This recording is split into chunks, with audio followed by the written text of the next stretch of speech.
ராமேஸ்வரத்தில் நடைபெறும் தமிழக பாஜகவின் என் மண் என் மக்கள் யாத்திரை தொடக்க விழாவில் மத்திய உள்துறை அமைச்சர் அமித்ஷா பேசி வருகிறார். அந்த காட்சிகளை பார்ப்போம். சொல்லுங்க. दोनों हाथ उठाइए। 24 के चुनाव जीतने के संकल्प की मुट्ठी बींचिए। 2024 ஆண்டு தேர்தலை வெற்றி பெறுவதற்கான கையை உயர்த்துங்கள். और प्रचंड आवाज से बोलिए भारत माता की, भारत माता की। சுவாமியினுடைய அருளாசையை பெறுவதற்காக வந்திருக்கிற மக்களே, नाम छोड़ दो, नाम छोड़ दो, खाली नाम छोड़ दीजिए, बाकी का बोलिए। भाई और बहनों, सबसे पहले मैं दुनिया की सबसे प्राचीन भाषा तमिल में बोल नहीं सकता हूं, इसलिए आप सबसे क्षमा मांगता हूं।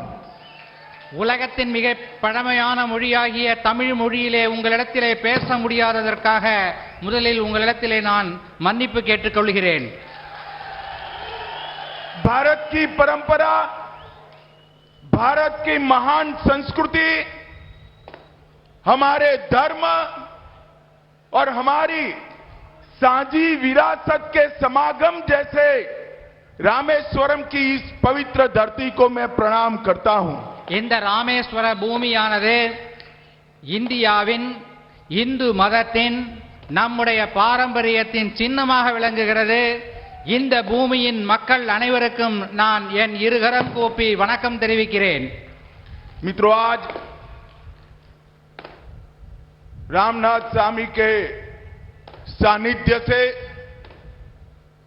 हमारे नेता अन्नामलाई जी एन मन एन मक्कल यात्रा लेकर तमिलनाडु भर में पैदल चलने के लिए निकल रहे हैं. ராமநாத சுவாமி அவருடைய அருளாசியின் கூட எடுத்துக்கொண்டு நம்முடைய பாஜகவின் மாநில தலைவர் அண்ணாமலை அவர்கள் தமிழ்நாடு முழுவதும் நடைப்பயணம் செல்லவிருக்கிறார். मित्रों, एन मन एन मक्कल यात्रा केवल राजनीतिक यात्रा नहीं है. அன்பு நண்பர்களே, இந்த என் மண் என் மக்கள் நடைப்பயணமானது வெறும் அரசியல் சார்ந்த நடைப்பயணம் அல்ல. एन मन एन मक्कल यात्रा महान तमिल भाषा को पूरी दुनिया में पहुंचाने की यात्रा है. என் மண் என் மக்கள் நடைப்பயணம் இந்த பழமையான தமிழ் மொழியை உலகம் முழுவதும் கொண்டு சேர்ப்பதற்கான ஒரு நடைப்பயணமாகும்.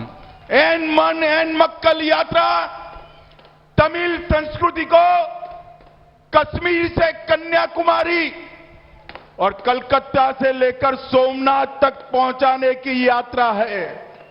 இந்த என் மண் என் மக்கள் என்கின்ற நடைப்பயணம் தமிழகத்தின் இந்த கலாச்சாரத்தை பண்பாட்டை காஷ்மீரில் இருந்து கன்னியாகுமரி வரை, கல்கத்தாவில் இருந்து சோமநாத் வரை கொண்டு செல்லும் ஒரு நடைப்பயணமாகும்.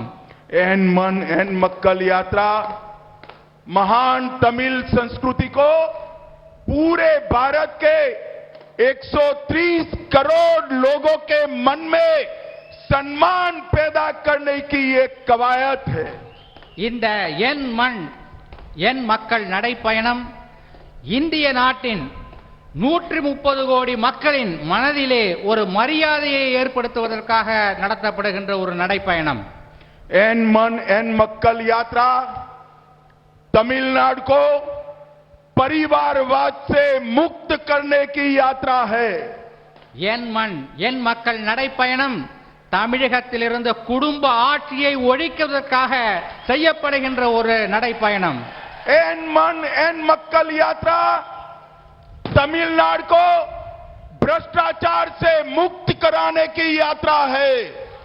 என் மண் என் மக்கள் நடைப்பயணம் தமிழ்நாட்டை ஊழலிலிருந்து விடுவிப்பதற்காக செய்யப்படுகின்ற ஒரு நடைப்பயணம். एन मन एन मक्कल यात्रा तमिलनाडु के कानून और व्यवस्था को अच्छा बनाने का एक प्रयास है. இந்த என் மண் என் மக்கள் நடைப்பயணம் தமிழ்நாட்டிலே இருக்கின்ற சட்டம் ஒழுங்கை சீர்படுத்துவதற்காக செய்யப்படுகின்ற ஒரு நடைப்பயணம். और एन मन एन मक्कल यात्रा तमिलनाडु में भ्रष्टाचार के युग की समाप्ति कर विकास का युग, गरीब कल्याण का युग शुरू करने की यात्रा है. ஊழல்வாதிகளை ஒழித்து ஏழை மக்களின் நலத்தை பேணுகின்ற ஒரு அரசினை உருவாக்குவதற்காக செய்யப்படுகின்ற ஒரு நடைப்பயணம் இந்த என் மக்கள் என் மண் என் மக்கள் நடைப்பயணம். आप थोड़ा लिख कर बोलिए तो गलती नहीं होगी. मित्रों, इस यात्रा में हमारे युवा नेता अन्नामलाई जी वाहन के द्वारा 10,000 किलोमीटर और पैदल 700 किलोमीटर की पद यात्रा कर तमिलनाडु की हर विधानसभा में जाने वाले हैं. இன்று இந்த நடைப்பயணத்தை தொடங்கி 700 கிலோமீட்டர் தூரம் நடந்து தமிழ்நாட்டிலே உள்ள 234 தொகுதிகளையும் நம்முடைய மாநில தலைவர் அண்ணாமலை அவர்கள் நடக்கவிருக்கிறார். इस महान तमिलनाडु के हर जिले में, हर असेंबली में हमारे प्रिय प्रधानमंत्री नरेंद्र मोदी जी का संदेश लेकर जाने वाले हैं. இந்த தமிழ்நாட்டிலே இருக்கின்ற ஒவ்வொரு மாவட்டத்திலும் ஒவ்வொரு அசெம்பிளி தொகுதியிலும் நம்முடைய பிரியத்திற்குரிய பாரத பிரதமர் நரேந்திர மோடி அவர்களின் செய்தியை கொண்டு செல்லவிருக்கிறார் தன்னுடைய நடைப்பயணத்தின் மூலமாக திரு அண்ணாமலை அவர்கள். एमजी रामचंद्रन और महान जयललिता के गरीब कल्याण के मंत्र को गांव-गांव तक पहुंचाने के लिए हमारे नेता जाने वाले हैं. புரட்சி தலைவர் எம்ஜிஆர், புரட்சி தலைவர் ஜெயலலிதா ஆகியோரின் ஏழைகள் நலத்திட்டங்களை மீண்டும் கொண்டு வருவதற்காக இந்த நடைப்பயணத்தை செய்கிறார் நம்முடைய மாநில தலைவர் திரு அண்ணாமலை அவர்கள். मित्रों, एन मन एन मक्कल यात्रा के माध्यम से हमारे प्रदेश अध्यक्ष जी अन्नामलाई जी महान तमिल भाषा, महान तमिल संस्कृति, तमिल साम्राज्यों का इतिहास, तमिलनाडु के देश की समृद्धि में योगदान और प्रदेशवाद की जगह सबको साथ लेने वाला मोदी जी के राष्ट्रवाद को तमिलनाडु में प्रस्तापित करने जा रहे हैं. பாஜகவின் மாநில தலைவர் திரு அண்ணாமலை அவர்கள் தன்னுடைய இந்த நடைப்பயணத்தின் மூலமாக பாரம்பரியம் மிக்க தமிழ் மொழியையும் தமிழ் கலாச்சாரத்தையும் மேலும் வளப்படுத்தி நம்முடைய பிரதமர் அவர்களின் செய்தியை தமிழகத்தில் உள்ள அனைத்து மக்களிடமும் கொண்டு சேர்க்கவிருக்கிறார். मोदी जी ने हमेशा तमिल भाषा, तमिल संस्कृति और तमिल नेताओं के उद्गारों को समग्र विश्व में अनेक मंचों से दुनिया के सामने रखा है. பாரத பிரதமர் நரேந்திர மோடி அவர்கள் தமிழ் மொழியின் பழமையை, சிறப்பினை உலகத்தின் பல்வேறு மேடைகளில் சென்று முழங்கி இருக்கிறார். यूनाइटेड नेशन में सबसे पहले विश्व की सबसे पुरानी तमिल भाषा में बोलने वाले प्रधानमंत्री हमारे नरेंद्र मोदी जी है. ஐக்கிய நாடுகள் சபையிலே உலகத்திலேயே மிகவும் பழமையான மொழியாகிய தமிழ் மொழியை பற்றி பேசியது நம்முடைய பாரத பிரதமர் திரு நரேந்திர மோடி அவர்கள். यथु मऊ रेया वरुमक लीर समग्र दुनिया एक है, ये G20 का घोषवाक्य तमिलनाडु संस्कृति से है. ये समग्र विश्व के सामने यूनाइटेड नेशन की जनरल असेंबली में नरेंद्र मोदी जी ने कहा है. G20 அதனுடைய கூட்டங்கள் எல்லாம் இப்போது நாட்டிலே நடக்கிறது. அதன் முத்திரை வாசகமான யாதும் ஊரே யாவரும் கேளிர் என்ற வாசகத்தை நரேந்திர மோடி அவர்கள் ஐக்கிய நாடுகள் சபையிலே முழங்கினார். अपनी फ्रांस यात्रा के दौरान मोदी जी ने महान संत तिरुवल्लुवर की प्रतिमा के निर्माण की घोषणा की है। பாரத பிரதமர் நரேந்திர மோடி அவர்கள் திருவள்ளுவரின் சிலை நிறுவப்படும் என்பதையும் அறிவித்திருக்கிறார்கள். तमिल के साथ साथ देश के हर राज्य की भाषा को गौरव दिलाने के लिए 11 दिसंबर को राष्ट्रीय भाषा दिवस घोषित कर सुब्रमण्यम भारती को महान श्रद्धांजलि हमारे नरेंद्र मोदी जी ने दी है। மகாகவி பாரதியார் அவர்களின் பிறந்த தினமாக டிசம்பர் 11ஆம் நாள் இந்திய தேசிய மொழிகள் தினமாக அறிவித்து அவர் பாரத பிரதமர் நரேந்திர மோடி அவர்கள் நம்மை பெருமைப்படுத்தி இருக்கிறார். उत्तरी श्रीलंका में तमिल संस्कृति और इतिहास को संरक्षित करने के लिए प्रधानमंत्री जी ने 120 करोड़ रुपया खर्च कर जापना सांस्कृतिक केंद्र की घोषणा की है। வட இலங்கையில் தமிழ் மக்களின் பாரம்பரியத்தை காப்பதற்காக 120 கோடி ரூபாய் செலவிலே அங்கே ஒரு கலாச்சார மையத்தை பாரத பிரதமர் நரேந்திர மோடி அவர்கள் திறந்திருக்கிறார்கள். काशी तमिल संगमम और तमिल सौराष्ट्र संगमम से तमिल संस्कृति को उत्तर भारत और पश्चिम भारत में पहुंचाने का काम हमारे नेता नरेंद्र मोदी जी ने किया है। காசி தமிழ் சங்கமம் நிகழ்ச்சியின் மூலமும் சௌராஷ்டிரா தமிழ் சங்கமம் நிகழ்ச்சியின் மூலமும் தமிழின் பெருமையை வடக்கிலும் இந்தியாவின் மேற்கிலும் பரப்பியவர் நமது பாரத பிரதமர் திரு நரேந்திர மோடி அவர்கள். पपुआ न्यू गिनी गए मोदी जी, वहां उन्होंने तिरुकुरल का वहां की भाषा में भाषांतर कराकर वहां बसे हुए लोगों के लिए एक नई संस्कृति के जुड़ाव की शुरुआत की है। பாரத பிரதமர் நரேந்திர மோடி அவர்கள் பப்புவா நியூ கினியா நாட்டிற்கு சென்றார். நமது திருக்குறளை அந்த நாட்டு மொழியிலே மொழிபெயர்த்து வெளியிட்டிருக்கிறார். இதன் மூலம் அந்த நாட்டு மக்கள் ஒரு மாபெரும் பாரம்பரியத்தின் கலாச்சாரத்தை பற்றி தெரிந்து கொள்கிறார்கள். और अभी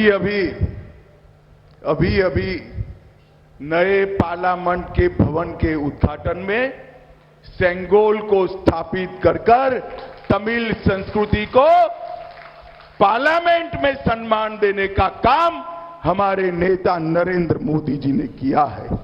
இப்போது மிகச் சமீபத்தில் பாராளுமன்றத்தில் செங்கோலை ஸ்தாபித்ததன் மூலம் தமிழ் கலாச்சாரத்தின் தமிழ் பண்பாட்டின் பெருமையை நம்முடைய பாராளுமன்றத்தில் புதிய பாராளுமன்றத்தில் அரங்கேற்றி இருக்கிறார் நமது பாரத பிரதமர் நரேந்திர மோடி அவர்கள். मोदी जी ने इस 9 साल में जातिवाद, परिवारवाद, तुष्टीकरण और प्रदेशवाद की जगह पॉलिटिक्स ऑफ परफॉर्मेंस के पॉलिटिक्स की स्थापना की है। பாரத பிரதமர் நரேந்திர மோடி அவர்கள் கடந்த 9 ஆண்டுகளில் ஜாதிவாதம், குடும்ப ஆட்சி, ஊழல் ஆட்சி ஆகியவற்றிற்கு எதிராக தன்னுடைய பணியை முடுக்கிவிட்டிருக்கிறார். मित्रों, विपक्ष का गठबंधन 10 साल तक यूपीए की सरकार चली, कांग्रेस डीएमके की सरकार चली। 10 साल में 12 लाख करोड़ से ज्यादा घपले, घोटाले, भ्रष्टाचार किया। எதிர்க்கட்சிகளின் கூட்டணி, பழைய யூபிஏ கூட்டணி 10 ஆண்டுகள் ஆட்சியிலே இருந்தது. 12,000 கோடி அளவிற்கு ஊழல் செய்திருக்கிறது. मित्रों, मैं आज कांग्रेस पार्टी और तमिलनाडु के मुख्यमंत्री स्टालिन जी को कहना चाहता हूं, नाम बदलने से कुछ नहीं होता। जैसे ही आप जनता के सामने जाते हो, लोगों को 2G घोटाला याद आता है। நான் இன்று ஒன்று சொல்லிக்கொள்ள விரும்புகிறேன். காங்கிரஸ் கட்சிக்கும் தமிழகத்தின் மாண்புமிகு முதலமைச்சர் மு.க. ஸ்டாலின் அவர்களுக்கும் ஒன்றை சொல்லிக்கொள்ள விரும்புகிறேன். जैसे ही आप जनता के सामने जाते हो, कॉमनवेल्थ घोटाला याद आता है। நீங்கள் மக்களிடத்திலே உங்களுடைய வாக்குகளை கோருவதற்காக செல்லும் போது உங்களுடைய 2G தான் நினைவுக்கு வரும். உங்களுடைய காமன்வெல்த் போட்டிகளில் நீங்கள் செய்த ஊழல் தான் நினைவுக்கு வரும். जब भी आप जनता के सामने जाते हो, कोयला घोटाला जनता को याद आता है. எப்போதெல்லாம் நீங்கள் மக்களிடத்திலே வாக்கு சேகரிக்க செல்லுகிறீர்களோ அப்போதெல்லாம் அவர்களுக்கு கரியிலே நீங்கள் செய்த ஊழல் தான் நினைவுக்கு வரும். जब भी आप जनता के सामने जाते हो, आज भी चॉपर स्कैम याद आता है. எப்போதெல்லாம் நீங்கள் மக்களிடத்திலே வாக்கு சேகரிக்க செல்லுகிறீர்களோ அப்போதெல்லாம் அவர்களுக்கு ஹெலிகாப்டர் ஊழல் தான் நினைவுக்கு வரும். जब भी आप जनता के सामने जाते हो, सबमरीन घोटाला भी याद आता है. எப்போதெல்லாம் நீங்கள் மக்களிடத்திலே ஓட்டு கேட்க செல்லுகிறீர்களோ அப்போதெல்லாம் நீங்கள் செய்த அந்த ஊழல்கள் தான் அவர்களுக்கு நினைவுக்கு வரும். जब भी आप जाते हो, अंतरिक्ष में इसरो घोटाला भी जनता को याद आता है. இஸ்ரோ நிறுவனத்திலே நீங்கள் செய்த அந்த விண்வெளி ஆராய்ச்சி நிறுவனத்திலே நீங்கள் செய்த அந்த ஊழல் தான் மக்களுக்கு ஞாபகத்திற்கு வரும். मित्रों, ये यही टोली है जिसने धारा 370 हटाने का विरोध किया था. இந்த கூட்டணி தான் அரசியல் சட்ட திருத்தம் 370 மாற்றுவதற்கு எதிர்ப்பு தெரிவித்தது, நீக்குவதற்கு எதிர்ப்பு தெரிவித்தது. मैं आज इस जनता को, तमिलनाडु की महान जनता को पूछने आया हूं, कश्मीर हमारा है या नहीं है? நான் இங்கு இந்த தமிழ்நாட்டு மக்களிடத்திலே ஒரு கேள்வியை கேட்க விரும்புகிறேன். காஷ்மீர் இந்தியாவுடையதா, நம்முடையதா இல்லையா? சொல்லுங்கள். जोर से बोलिए, है या नहीं है? धारा 370 हटानी चाहिए या नहीं हटानी चाहिए?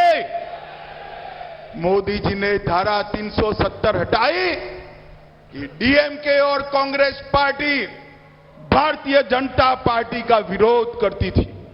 பாரத பிரதமர் நரேந்திர மோடி அவர்கள் அந்த 370 சட்ட திருத்தம் அதனை நீக்கினார்கள். அப்போது காங்கிரசும் திராவிட முன்னேற்ற கழகமும் அதனை எதிர்த்தது.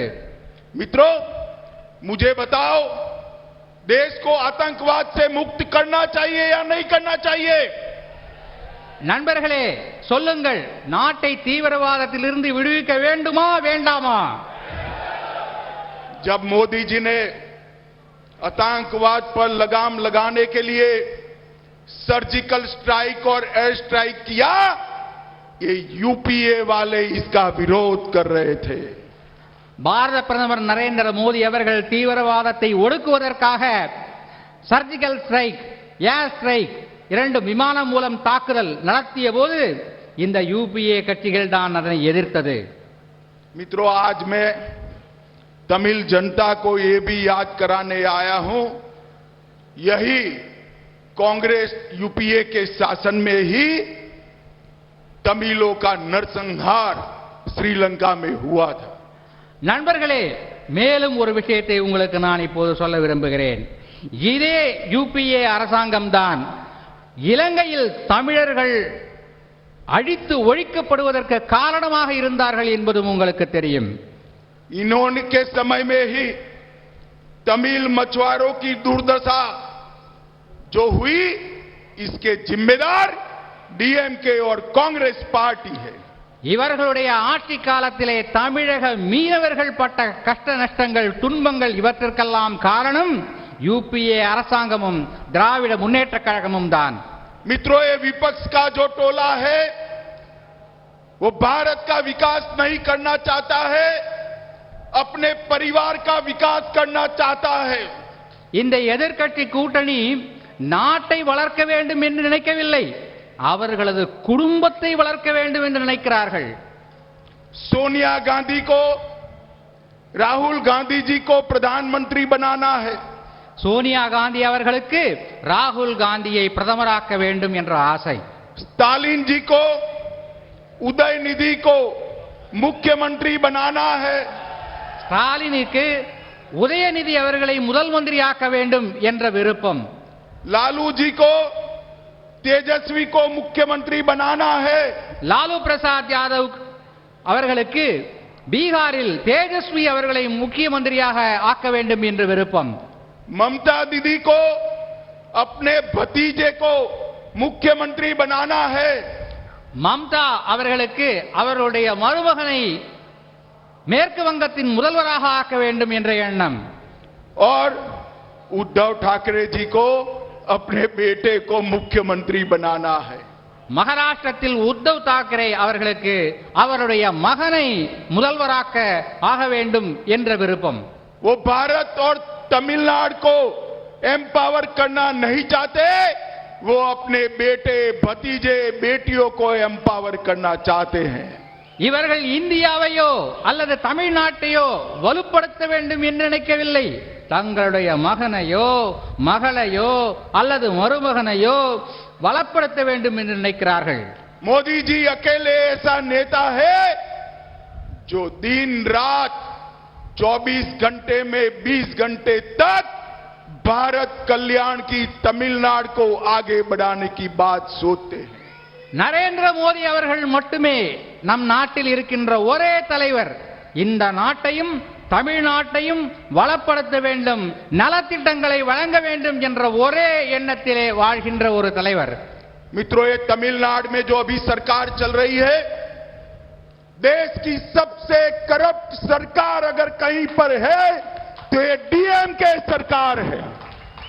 அன்பு நண்பர்களே, தமிழ்நாட்டிலே இப்போது நடக்கின்ற ஒரு அரசாங்கம் ஊழல் மிகுந்த ஒரு அரசாக இருக்கிறது. நாட்டிலேயே உலகிலேயே ஊழல் மிகுந்த அரசாக இருக்கிறது. अपने मंत्रिमंडल के एक मंत्री करोड़ों रुपए के घोटाले में ईडी ने अरेस्ट किए.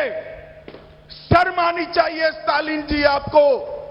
आज भी जेल में होने के बावजूद आपने उसको मंत्री बनाकर रखा है. உங்களுடைய மந்திரி சபையிலே ஒரு மந்திரி ஊழல் வழக்கிற்காக கைது செய்யப்பட்டு இன்று கூட ஜெயிலில் இருக்கிறார். இப்போதும் நீங்கள் அவரை உங்களுடைய மந்திரி சபையிலே மந்திரியாக தொடர்ந்து வைத்துக் கொண்டிருக்கிறீர்கள். நீங்கள் வெட்கப்பட வேண்டும் ஸ்டாலின் அவர்களே. मुझे बताइए, जो जेल में है वो मंत्री रह सकता है क्या? ஜெயிலில் இருப்பவர் மந்திரியாக நீடிக்கலாமா? சொல்லுங்கள். जोर से बोलिए. उनका इस्तीफा लेना चाहिए या नहीं लेना चाहिए? அவர் ராஜினாமா செய்திருக்க வேண்டாமா? சொல்லுங்கள். मगर स्टालिन जी नहीं ले सकते. ஆனால் ஸ்டாலின் அவரது ராஜினாமாவை ஏற்க மாட்டார்.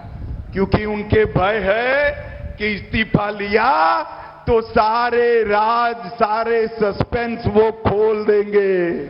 ஏனென்றால் அவர் ராஜினாமா கடிதத்தை அவரிடத்திலிருந்து வாங்கினால் அவர் எல்லா ரகசியத்தையும் வெளியே சொல்லிவிடுவார். इसलिए वो इनका इस्तीफा नहीं ले सकते. இதனால் தான் அவர் அவரிடத்திலிருந்து ராஜினாமாவை பெற மறுக்கிறார். मगर मैं आपको बताता हूं स्टालिन, हमारे नेता अन्नामलाई ने सिर्फ एक ट्वीट किया और आपकी डीएमके सरकार की नींव हिल गई. नींव. எங்களுடைய பாரதிய ஜனதாவின் மாநில தலைவர் கே அண்ணாமலை அவர்கள் ஒரே ஒரு ட்வீட் போட்டால் உங்களுடைய ஆட்சிக்கு பூகம்பம் ஏற்படுகிறது. और करोड़ों रुपए की घोटाले वाली फाइल तमिलनाडु की 8.5 करोड़ जनता के सामने आ गई. அவர்கள் செய்த பல கோடி ரூபாய்க்கான ஊழல் இப்போது தமிழக மக்களின் முன்னால் வெளிவந்திருக்கிறது. अब एक ट्वीट से आपकी इतनी दिक्कतें बनी है, अब अन्नामलाई 10,000 किलोमीटर की यात्रा लेकर निकले हैं, आपका क्या होगा? இந்த ஒரு ட்வீட்டின் மூலமாக நிலநடுக்கம் ஏற்படுகிறது என்றால் 10,000 கிலோமீட்டர் நடக்க போகிறார் எங்களுடைய தலைவர். அப்போது உங்களுக்கு என்ன ஆகும்? யோசித்து பாருங்கள் ஸ்டாலின் அவர்களே. मित्रों, ये सरकार अवैध शराब माफियाओं की सरकार है. இந்த ஆட்சி ஊழல் பேர்வழிகளின் ஆட்சி, குற்றம் புரிவோர்களின் ஆட்சி. ये सरकार रेत माफियाओं की सरकार है. இந்த அரசு ரேட் மாஃபியாவின் ஒரு அரசாக இருக்கிறது. ये सरकार Tamil Nadu electricity generation and distribution निगम के घोटाले वाली सरकार है. இந்த அரசு தமிழ்நாடு மின் பகிர்வான கழகத்திலே ஊழல் செய்திருக்கின்ற ஒரு அரசு. ये सरकार गरीब विरोधी सरकार है. ஏழை மக்களுக்கு விரோதமாக செயல்படுகின்ற ஒரு அரசு இது. 500 से ज्यादा वादे स्टालिन ने अपने घोषणा पत्र में किए थे. मैं आज याद कराने आया हूं. क्या हुआ वो वादों का? உங்களுடைய தேர்தல் வாக்குறுதியிலே, திராவிட முன்னேற்ற கழகத்தின் தேர்தல் வாக்குறுதியிலே ஸ்டாலின் அவர்கள் கொடுத்த வாக்குறுதிகள் எல்லாம் என்ன ஆயிற்று? वो वादे पूरे करने की जगह आपने समग्र तमिलनाडु को शराब और नस्ली दवा और गांजों के व्यापार में डुबो दिया है. உங்களுடைய வாக்குறுதிகளை நிறைவேற்றுவதற்கு பதிலாக தமிழ்நாட்டு மக்களை, தமிழ்நாட்டை மருந்துகள், கெட்ட மருந்துகளில் அவர்களுக்கு அளிப்பதன் மூலம் மிகப்பெரிய ஊழலை நீங்கள் செய்திருக்கிறீர்கள். आंकड़े लिखना जरा, मैं कुछ फिगर बोलूं.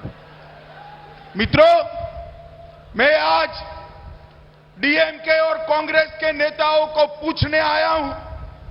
2004 से 14 केंद्र में आपकी सरकार थी.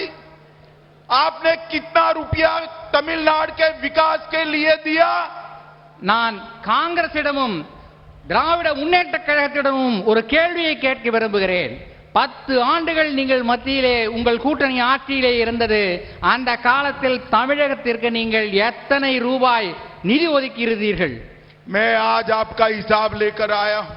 இன்று உங்களுக்கு நான் அந்த கணக்கை தருகிறேன். 2004 से 14 में डिवोल्यूशन ग्रांट में आपने 9,49,000 करोड़ रुपया दिया. நீங்கள் 2004-2014 டெவல்யூஷன் கிராண்ட் என்ற அந்த வகையிலே உங்களுக்கு 9,49,000 கோடி ரூபாய் வழங்கப்பட்டிருக்கிறது. भारतीय जनता पार्टी की सरकार ने इससे 3 गुना पैसा देने का काम भारतीय जनता पार्टी ने किया. பாரதிய ஜனதா கட்சியின் அரசு இந்த தொகையை 3 மடங்கு உயர்த்தி தந்திருக்கிறது. मित्रों, ग्रांट इन एड में भी 4.5 गुना पैसा भारतीय जनता पार्टी के नेता नरेंद्र मोदी जी ने भेजा है. கிராண்ட் இன் எய்ட் என்ற வகையிலே தமிழ்நாட்டிற்கு 4.5 மடங்கு கூடுதல் நிதி ஒதுக்கப்பட்டிருக்கிறது. मुझे बताओ, ये पैसा तमिलनाडु के गांवों तक पहुंचा है क्या? இந்த தொகையெல்லாம் தமிழகத்தின் கடைக்கோடி கிராமம் வரைக்கும் சென்றிருக்கிறதா என்பதை நீங்கள் சொல்லுங்கள். पहुंचा है क्या? मित्रों, ये पैसा डीएमके के भ्रष्टाचार की भेंट चढ़ गया. இதோடு திராவிட முன்னேற்ற கழகம் ஒவ்வொரு துறையிலும் தன்னுடைய ஊழலை அதிகமாக செய்து கொண்டே வருகிறது. हमारी एनडीए सरकार ने रोडवेज में 45,000 करोड़ रुपया दिया. எங்களுடைய என்டிஏ அரசாங்கம் 45,000 கோடி ரூபாய் சாலை அபிவிருத்திக்காக தந்திருக்கிறது. चेन्नई मेट्रो के लिए 73,000 करोड़ रुपया दिया. சென்னை மெட்ரோ ரயிலுக்காக 73,000 கோடி ரூபாய் தந்திருக்கிறது. तमिलनाडु में रेलवे के लिए मेट्रो के अलावे 30,000 करोड़ रुपया दिया. மெட்ரோ ரயில் தவிர பிற ரயில்வே திட்டங்களுக்காக 34,000 கோடி ரூபாய் தந்திருக்கிறது. और 2 वंदे भारत एक्सप्रेस चेन्नई मैसूर और चेन्नई कोयम्बटूर शुरू की. 2 வந்தே பாரத் ட்ரெயின்கள், சென்னையிலிருந்து மைசூர் வரை ஒன்று, சென்னையிலிருந்து கோயம்புத்தூர் வரை ஒன்று இங்கே தொடங்கப்பட்டிருக்கிறது. पीएलआई में तमिलनाडु में इलेक्ट्रॉनिक्स मैन्युफैक्चरिंग में हजारों करोड़ का इन्वेस्टमेंट आया. डिफेंस कॉरिडोर बनाकर हजारों करोड़ रुपए का इन्वेस्टमेंट लाया और 11 मेडिकल कॉलेज नरेंद्र मोदी सरकार ने देने का काम किया है। மின்னணு சாதனங்கள் உற்பத்தியிலே 100 கோடி ரூபாய் முதலீடை கொண்டு வந்திருக்கிறது. ராணுவ தளவாடங்கள் உற்பத்தி செய்வதற்கான தொழில்துறையிலே 1000 கோடி ரூபாய் முதலீடை கொண்டு வந்திருக்கிறது. அதோடு இன்னும் பல திட்டங்களை இங்கே என்டிஏ அரசு கொண்டு வந்திருக்கிறது. 11 மருத்துவக் கல்லூரிகளையும் கொண்டு வந்திருக்கிறது. और मित्रों, गरीब कल्याण के लिए 46 लाख किसानों को हर साल 6,000 रुपीस देने का काम नरेंद्र मोदी सरकार ने किया। ஏழைகளுக்கு உதவி செய்யும் திட்டமான கிசான் சம்மான் திட்டம், அந்த திட்டத்தின் மூலமாக 46,44,000 உழவர்களுக்கு வருடத்திற்கு 6,000 ரூபாய் தருகின்ற திட்டத்தை மோடி அரசு தொடங்கி இருக்கிறது. जल जीवन मिशन के तहत 86 लाख परिवारों को पानी का कनेक्शन आजादी के 75 साल के बाद नरेंद्र मोदी जी ने दिया। குழாய் மூலம் குடிநீர் வழங்கும் ஜல் ஜீவன் மிஷன் திட்டத்தின் கீழ் 86 லட்சம் மக்களுக்கு வீடுகளுக்கு நேரடியாக குழாயின் மூலம் குடிநீர் தருகின்ற திட்டத்தை நரேந்திர மோடி அவர்கள் செய்திருக்கிறார். 1,85 लाख लोगों को 5 लाख तक का पूरा हेल्थ का खर्चा आयुष्मान भारत के तहत फ्री ऑफ कॉस्ट किया। 1,86 லட்சம் மக்களுக்கு அவர்களுடைய மருத்துவ செலவை இலவசமாக அவர்கள் செய்து கொள்வதற்கு ஏற்ற வகையிலே ஆயுஷ்மான் பாரத் என்கின்ற திட்டத்தை பாரத பிரதமர் அவர்கள் கொண்டு வந்திருக்கிறார். 62 लाख परिवारों को टॉयलेट देने का काम किया। 62 லட்சம் மக்களுக்கு குடும்பங்களுக்கு கழிப்பறை வசதி ஏற்படுத்தி கொடுக்கும் திட்டத்தை பாரத பிரதமர் நரேந்திர மோடி அவர்கள் தந்திருக்கிறார். 1,10,00,000 परिवारों को हर व्यक्ति को 5 केजी चावल फ्री ऑफ कॉस्ट देने का काम नरेंद्र मोदी सरकार ने किया।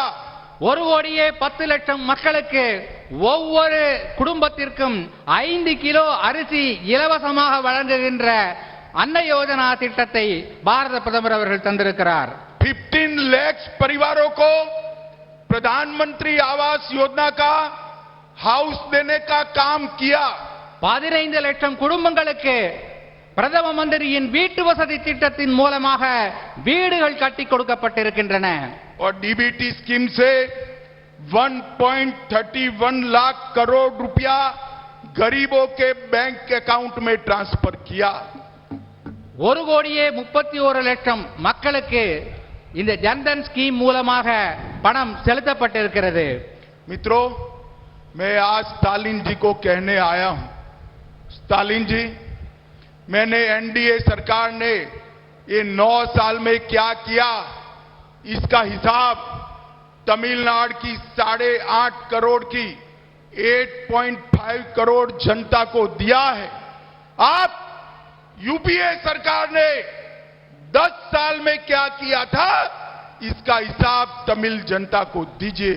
நான் இன்று தமிழக முதல்வர் ஸ்டாலின் அவர்களிடம் ஒரே ஒரு கேள்வியை கேட்க விரும்புகிறேன். 9 ஆண்டுகளில் என்டிஏ அரசாங்கம் என்னென்ன திட்டங்கள் எல்லாம் கொண்டு வந்தது, எத்தனை தொகை ஒதுக்கப்பட்டது என்பதற்கான கணக்கு வழக்கினை நான் இங்கே இந்த தமிழக மக்களுக்கு தந்திருக்கிறேன். உங்களுடைய பழைய என்டிஏ அரசாங்கம் என்ன செய்தது என்பதை நீங்கள் சொல்லுங்கள். मित्रों, अंत में मैं इतना ही कहना चाहता हूं, एन मन एन मक्कल यात्रा हमारे नेता प्रदेश अध्यक्ष के नेतृत्व में, अन्नामलाई के नेतृत्व में तमिल संस्कृति, तमिल गौरव का पुनर्जागरण तो करेगी, परंतु साथ में तमिलनाडु और 24 में मोदी जी के नेतृत्व में दिल्ली में भी फिर से एक बार एनडीए सरकार बनाएगी। இந்த என் மண் என் மக்கள் நடைப்பயணத்தை பாரதிய ஜனதா கட்சியின் தமிழ் மாநில தலைவர் திரு கே அண்ணாமலை அவர்கள் தொடங்கி இன்னும் 168 நாட்களில் முடிக்கவிருக்கிறார். இதை முடிக்கும் போது 2024 ஆண்டு நாடாளுமன்ற தேர்தலில் வெற்றி பெற்று பிரதமர் நரேந்திர மோடி அவர்கள் மீண்டும் பிரதமர் ஆவார். தமிழகத்திலும் மாற்றம் நடக்கும்.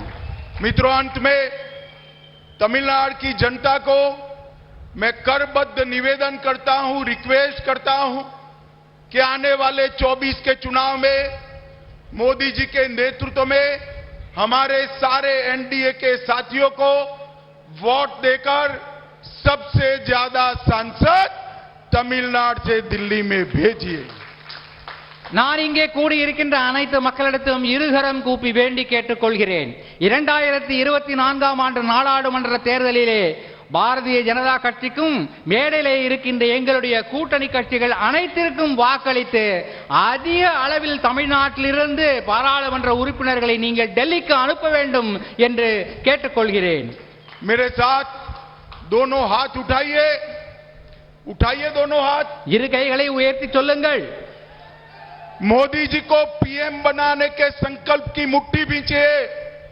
மோடி அவர்களை பிரதமராக்குகின்ற அந்த இலட்சியத்தை நினைத்து கையை முறுக்குங்கள். और प्रचंड आवाज से बोलिए, भारत माता की